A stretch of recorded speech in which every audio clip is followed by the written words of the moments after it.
This is the Ask a Photographer podcast, answering your photography-related questions about general photography, workflow, editing, business, and marketing. To submit a question, go to biblino.com/ask.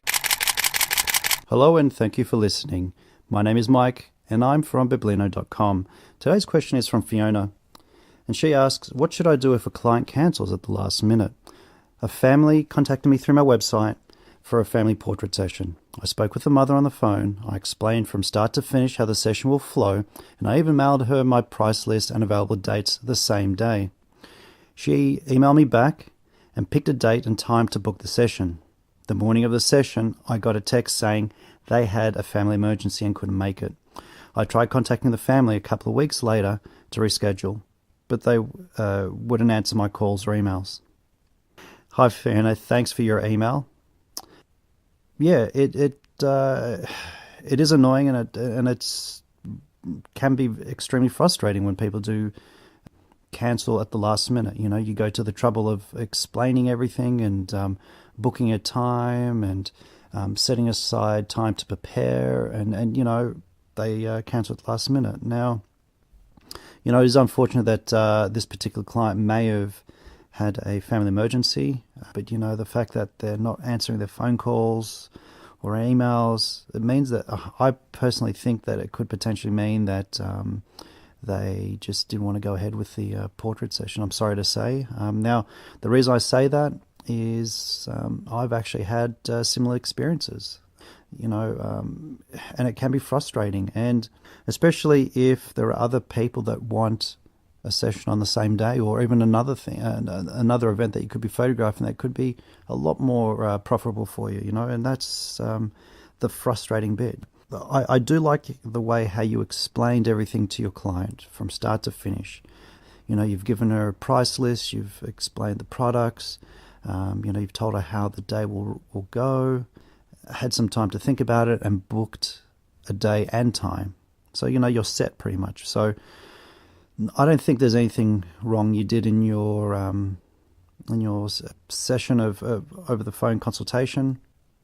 But the reason why some people do the reason why some people do book and then cancel later could also be that they've contacted you for a service and they think that everything they wanted, and it could be the fact that they didn't consult, you know, with their spouse, and you know, when they've gone and presented what's going to happen and get family photos, you know, the other family members may just go, no, we do not want that. So that does happen. And that's why it's extremely important to speak to both people that will are basically decision makers for the family. You know, this is especially true when you're trying to book weddings. You know, you definitely need the bride and groom. So, but you know, in your case with a portrait session, there's nothing you can do. I mean, and I do get a lot of clients call that over the phone, and there is one person organising the whole session. So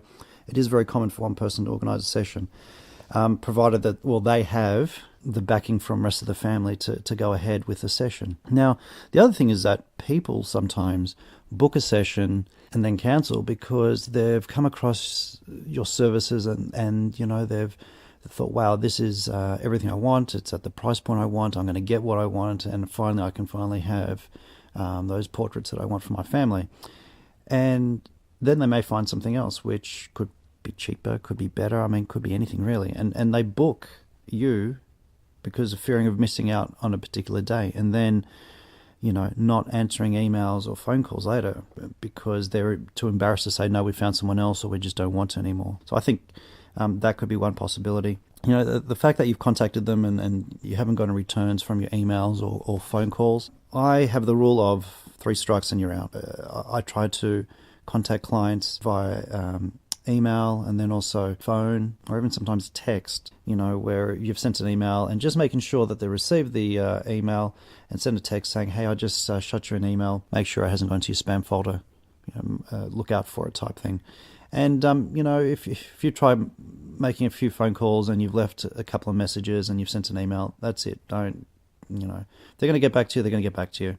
You know, this customer generally could have had a situation where something did tragic happen and they just don't really want to talk to anyone now, and that's also a possibility. So what I have noticed is that you haven't mentioned anything about a sitting fee or a deposit for your business. Now, this is one way you can generally get people to respond back to your emails and phone calls, is that if you're saying, I'm going to charge a sitting fee, it may be something nominal like $50 or $100 or whatever it may be, and you're saying that this is for my time, and anything extra that you purchase will be on top of that. So some people feel a little bit funny at charging that, but I don't think we should feel funny, because as you experienced, you prepared for the day and you've gone through the process of explaining your services, and you should be rewarded for that. And if you don't want to charge a sitting fee,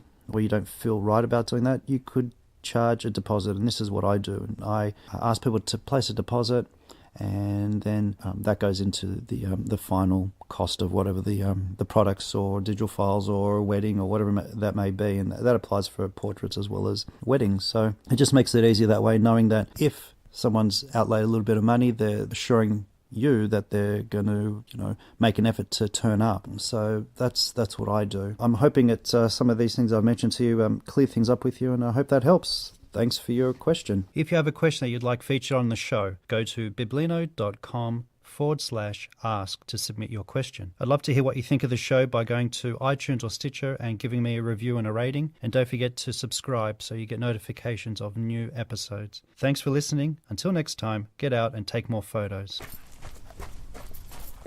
Oh, look, it's a cat in front of a sunset.